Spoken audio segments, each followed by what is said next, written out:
Correspondent Navin Singh Khadka, who has been covering Everest for more than 30 years. My goodness, a record holder yourself. Look, this is a record number of ascents this particular season.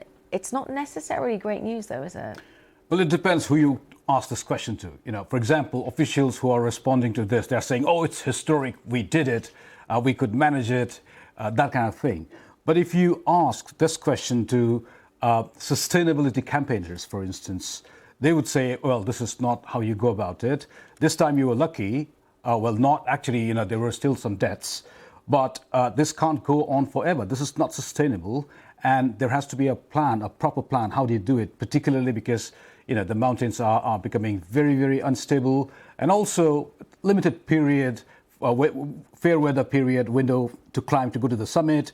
And this crowding, this traffic jam as it is known, this is becoming notorious, and it is becoming a serious concern. Why? Well, what happens is, you see, at that height, ideally, if you could go to the summit anytime, then this wouldn't have been an issue. The reason is because there is a limited window when you can go to the summit.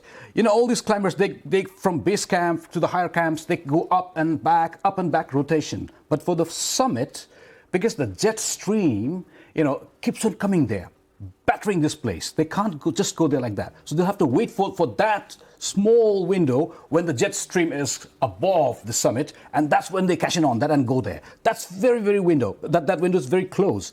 This time around, that window somehow widened, and as a result, not as many people had issues. But if you remember, in 2023, 18 people died. And we were told that the majority of the cases were associated because they had to wait there for so long, and that's where the death zone above 8,000 meters, where you have frostbites, snow blindness, breathing problems, and so on and so forth. So that is why it is very, very difficult. That traffic jam, particularly up there, is a serious concern. So these types of numbers, are they sustainable?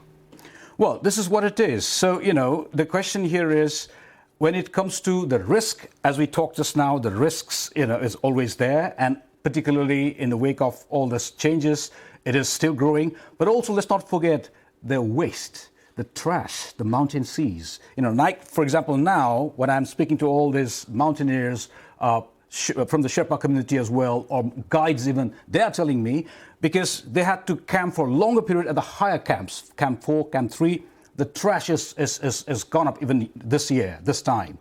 The lower camps, it's easy for campaigners, for cleanup campaigns to access, but it's the higher camps. I'm getting some pictures where the trash is now mounting. That is the challenge. How will they clean that? That's another question, you see. And also, of course, have you seen the photograph of the base camp? It looks like a town. And there are you have got sauna, you have got kind of discotheque, coffee shop. Everything is there. And therefore, mountaineers are saying, is this a luxury place or is it mountaineering?